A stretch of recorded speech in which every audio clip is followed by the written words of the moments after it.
The root stress is the moment we create fear. When we come into the world, we're pure consciousness, pure unconditional love.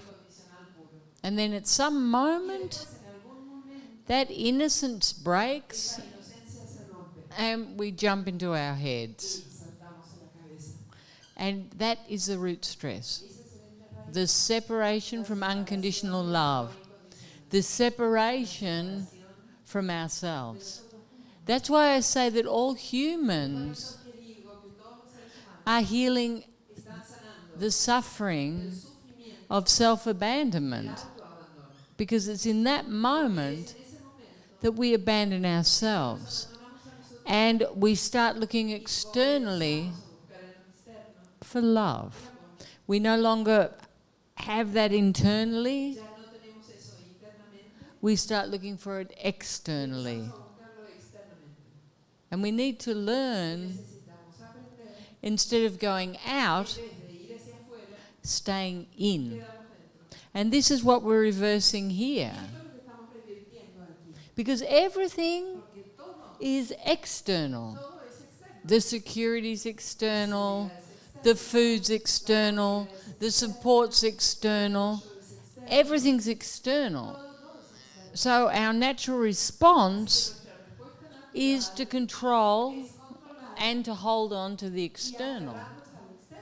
And now we're coming back to that internal source, that unlimited source of our divinity, that unconditional love, our immortality, the greatness of who we are. And that connects us with everything eternally. This human experience is like this. It's a gift. We're born, we go through a process, and we die. We live in duality. We feel like this small thing in this huge world, fighting to be significant, fighting to prove ourselves, fighting to be special, fighting to be loved. And all of this happens externally. But what we don't realize is that we are everything. This is a game. This is a reflection. Once we come back and we find internal love, and we focus on that love, and we find security in that love, and we start to flow with life, instead of controlling the fear, controlling through fear, through attachment, addiction, etc., etc., etc. And then we come back. And we start to realize, this is what I was looking for. That internal security, that divinity, that perfection that connects me with this moment, the only thing that's real. Memory, fantasy, reality. Memory, fantasy, reality. All the powers in this moment. Here now. And this is what we're learning to do. To be here now. So, once we start being here now, and with the power of the facets, all of the illusion and the stresses and the separations, they start to leave. Because all they are is a low vibration. Because everything's light. Everything's energy. Everything's the same. But because we've created separation, we have this density inside of us. And that density stops us from experiencing the freedom of unconditional love. So once we start to develop that, cultivate that, water that garden, it starts to flourish, and it starts to flow, and it starts to grow, because it's unlimited, eternally unlimited. It never came, it never left, it was always that, and you were always that. So the root stress is fear. All humans experience fear because they abandon their divinity and they start to live here. They start to live here in the illusion of duality within the human experience, which is a beautiful experience. Life's a beautiful experience. But if you're anchored here, and then you're having a life experience, then it's an extraordinary experience. Extraordinary experience. Love in action. Love creating. Love flowing. Love living in the present moment. Love focused on appreciation, gratitude, and unity. I want to ask you about the greatness. If the greatness is that, unconditional love, because I listen that when you step in your greatness, I don't quite understand it completely, and I don't know how that feels. That is your greatness.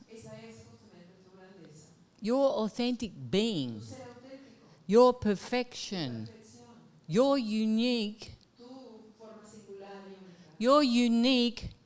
expression here now.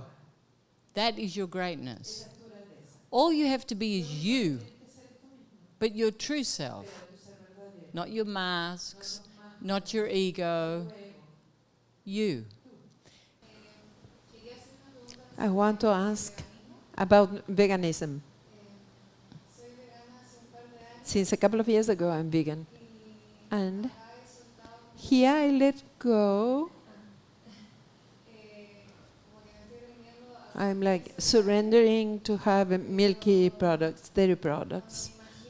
But when I imagine eating meat, I have a no. I feel like a lot of suffering. Can you talk about that? I don't think we're offering meat, are we? Huh? Okay, well, you know, you have your choices. But they're your choices.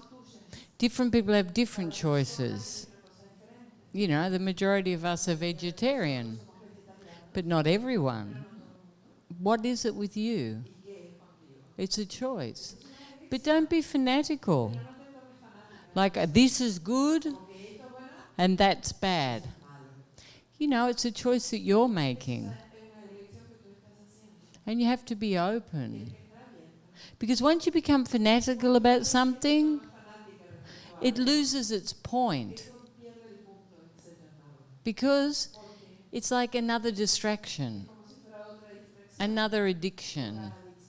And this is what happens with religion, with diets, with fanaticism. It doesn't serve. We have to find a middle path where we can just flow. You can be true to your own heart. This is what I like to do. But don't be fanatical about it. And I don't know if you've noticed, but every week there's a new idea of what you should eat, what you should wear, where you should go. And it's feeding the consumerism, because humans want anything to escape themselves. Oh, I'm going to attach to this. You know, back in history, it was religion. You know, we're going to go on a crusade. and we're going to kill the heathens. You know, and now it's, I'm a vegan. Don't bring that meat close to me. And you have to see this. You know, people have choices, but ultimately, they're all illusionary. They have nothing to do with who you are. And that's what's important. The only thing important is who you are. And that's what you have to find. You know, we feed you vegetarian. Why? Because it's light. It allows you to unify. That's the reason. It's healthy. It's balanced. You know, you're here to detox. If I start feeding you half a cow a week, maybe you won't detox so quickly. You understand? That's why we only drink water. Because we're trying to clean out the system. But I don't have an idea about it. That you should do this. Or you should do that. You should not be fanatical about anything. It's just a personal choice. And be open for it to change. You know, when Annie first came, she had so many ideas. She was vegetarian, and I don't put unnatural dye in my hair, and I don't wear markers, and I don't do this, and I don't do that. And I made her do everything. I made her eat meat. I changed her hair dye 5 times a month. Everything she had a no for. I don't take taxis that aren't official. So I'd throw her in any old jalopy and off we'd go to the worst neighbourhoods. Because you can't attach to things. And spiritual people are the worst. Satya, she had to have the bed facing in a certain direction. She nearly caused a revolution over Teflon pans. You know, like everything for her was a problem. Because she was spiritual. And Teflon, I don't know, it's good. Was it good or bad then? Now it's bad. Ahora es malo, ¿viste? En esta época was bueno. But now it's malo. See how things change? Yes. And now they're saying, they, whoever they are, that plants have a defense mechanism against bugs. And when you eat too many of those plants, you get leaky gut. Your guts drain. Because it's very bad for you. And that's tomatoes and lettuce and all sorts of things that you think are healthy. So, quien sabe, huh? Don't attach to anything. The only thing you can attach to is to your consciousness, because that's permanent. Of that I can guarantee. The rest, no. Hola. Hola.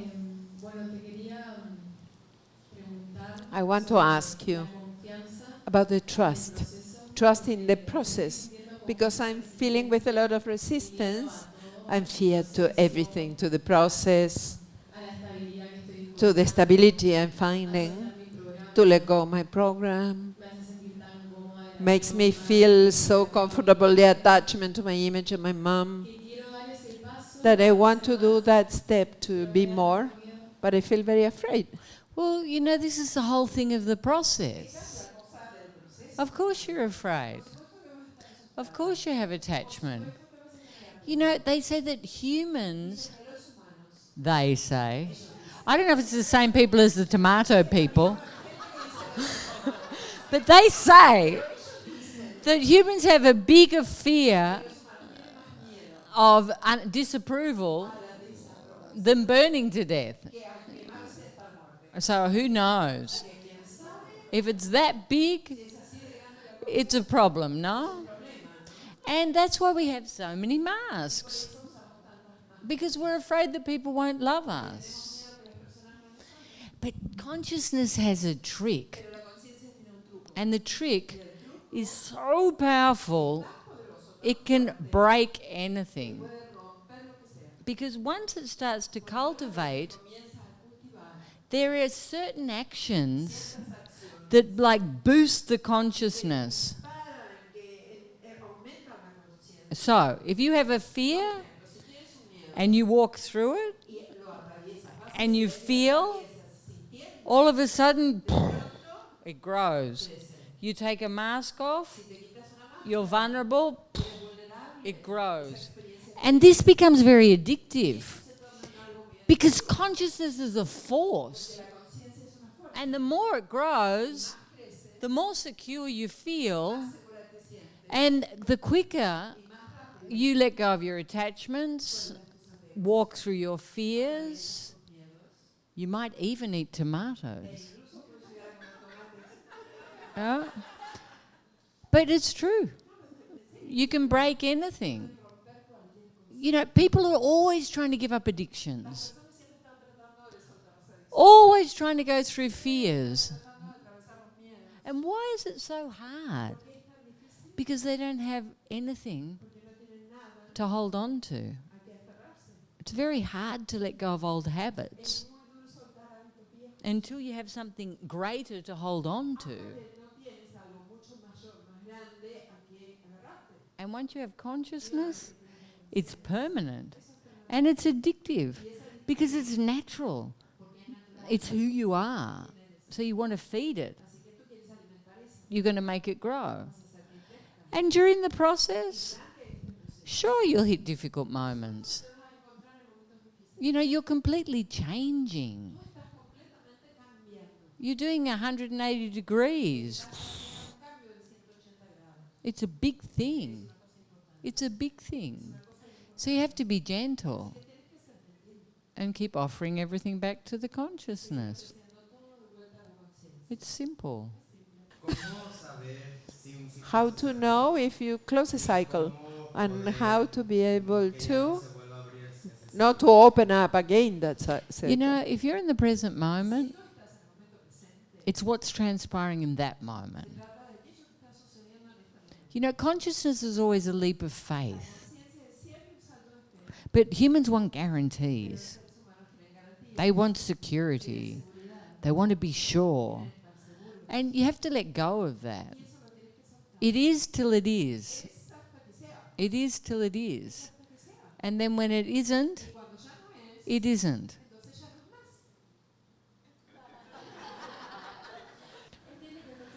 I'm reading your books, and there are two things I would like to listen something else about what it is, the control, and to say your own truth. You know, the most important thing about consciousness is it gives you the power to stand alone, to be authentic, to speak your truth, instead of constantly looking externally for love. So, why do we control? Because we're afraid of losing love. Why do we not speak our truth? Because we're afraid of losing love. We have excuses. I control you to keep you safe because I love you. Is that love? No. It's fear. Control always has fear behind. I lie to you because I'm afraid I'm going to hurt you. Is that true? No. I'm afraid you won't love me. So I'm afraid something will happen to you, so I'm controlling everything. And I'm afraid that you won't love me, so I tell you what you want to hear. Both are actions of fear. Both have the same root. And both take you to the same point. The ego. The ego functions in that area. It controls. So you have to come back in. You have to find something permanent. Something that allows you the freedom to move. To trust in yourself. Because until you trust in yourself, everything's external. You can't make a decision without consulting 3 people. And because the 3 people are reflecting your insecurity, you're still confused. You can't allow the empowerment of other people, especially your children, if you're always controlling them. And then you get resented because they're so dependent and needy. And you feel overwhelmed. Because every action that's based in fear, even though it presents itself as love, has a consequence. It has a reaction. Because it's always the duality. Light, dark. Truth, lies. It always has the 2 sides. But when you're in consciousness, you're as a child. That innocence, that joy. Because the other time I was reflected that what I do continuously are my habits more than fear. And it was to her to see that within, as if I have the doubt of being able to break with that habit. Because I feel it is very ingrained in me. Oh, you'll be able to move it. You'll be able to move it. Sure. First habit you have to break is picking your nails.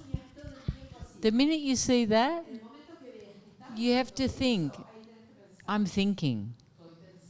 It's like a nervous thing.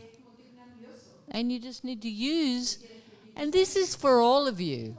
You'll have some tick. A tick. You know, but you have it.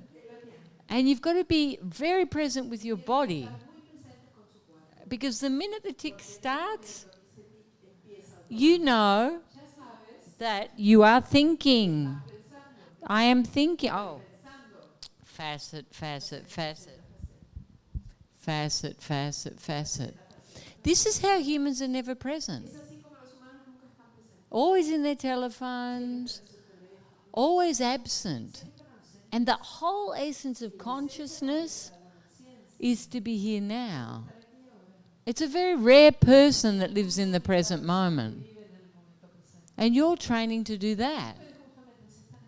So the minute one of your tics start, you know that you're in your head. And so it's a great tool. Oh, I'm doing that again. Oh, come back, come back. Because you have to be present. Yeah? Good. Next question. Sati, are you asleep? Please.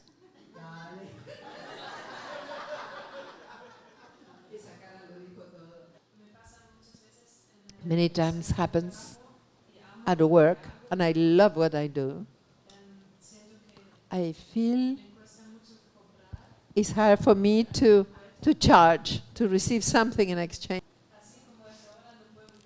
Like it's now, I cannot do my living through that, or I charge a tiny bit, or I say, tell me, give me whatever you want. And I would like to know how to be able to value myself more. Because when that happens with time, I can see that my focus is going in the lack, in what I don't have.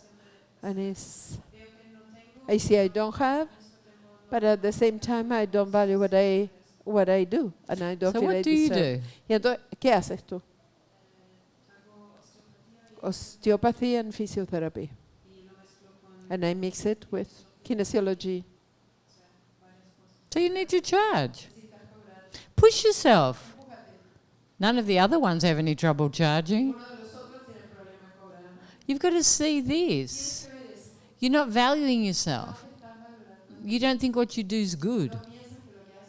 Because if you trusted in yourself, you'd have no problem charging. You know, money's energy. It's intercambio, yeah. It's one of those. And you have to be open to that. Or else you're blocking the energy. And it ended up that you feel resented. Because people take advantage of you. So you have to break that. You have to value what you do, charge for what you do, and that allows the energy to move.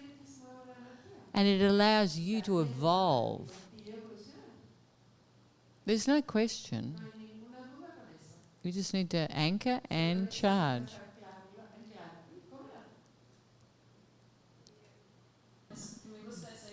I like the idea that it comes back. Not needed from the person I'm giving, but it flows and it comes from somewhere else. And really all these ideas are living in a fantasy. And you can see that. Because you might have that idea, but it's not working. You're suffering. You're not opening to receive. And you should be abundant. Money's not special. It's just an energy. And it's an energy that we all have to allow to flow. You're seeing people as victims. And you just need to open. And you have to let go of your ideas.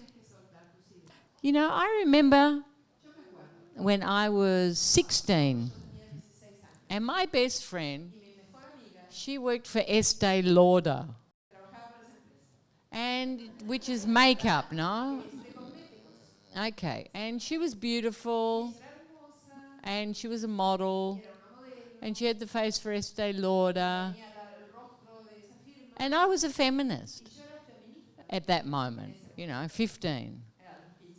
I was without throwing away the bra and and women's rights and blah, blah, blah, blah, blah, blah. And she looked at me one day. She said, one day, you're going to be dressed up. You're going to look fabulous. And you're going to get a flat tire. And you don't want to get under that car and change that tire. She said, you need to let go of your stupid ideas. And I thought about it. And I thought, she's right. If I'm dressed up, if I'm looking beautiful, I don't want to get under the car and change the tire. And in that moment, I just let it all go. And I never, ever changed a tire in my life. Never. And one day, I was driving along, because I was pretty cute when I was young, no? It's like sexy, and I used to work it, no? Especially when it came to changing a tire. Because I realised I had the benefit of both things. I was a powerful woman, but I could also use my female attraction, no? To my advantage. So I had the best of both worlds. Anyway, one day, I was going to sing. I had a concert. Well, a small concert, no, it wasn't Shakira. Anyway,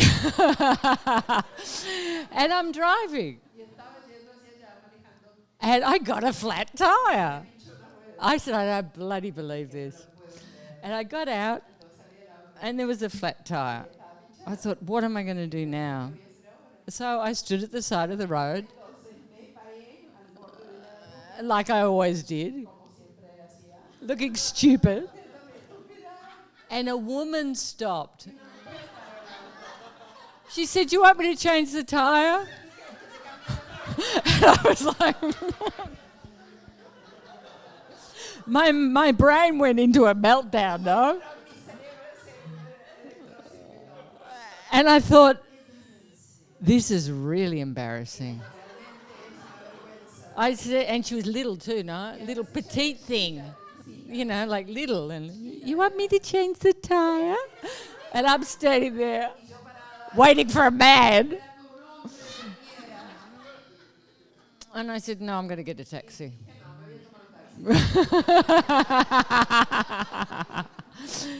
But so what is the essence of what I'm saying? And this is so important. Because the only thing that really has value, is your unity, your divinity. And everything else is an idea. And it has to be something that flows. It's not something you can attach to. Because the minute you attach to an idea, you're defining yourself with an idea. And when I became enlightened, I realized in that holy instant, firstly there's an explosion where the masculine and the feminine unite, and you move into totality, and the energy is unexplainable. It's impossible to explain. And in that holy instant, where all the information came to me, one of the most incredible things was that everything I believed, and I was a humanitarian, I was this, I was that, I was evolved, no? As a person. None of it was true. Everything I believed was not real. The only thing real was love. And that was in everything. And this is what you want. You want to wake up. Don't get lost in money or feminism or this or that. Speak your truth. Give. Obviously, look to go beyond corruption and any of those behaviours that cause suffering for people. Look to help the planet. But don't make it your mission.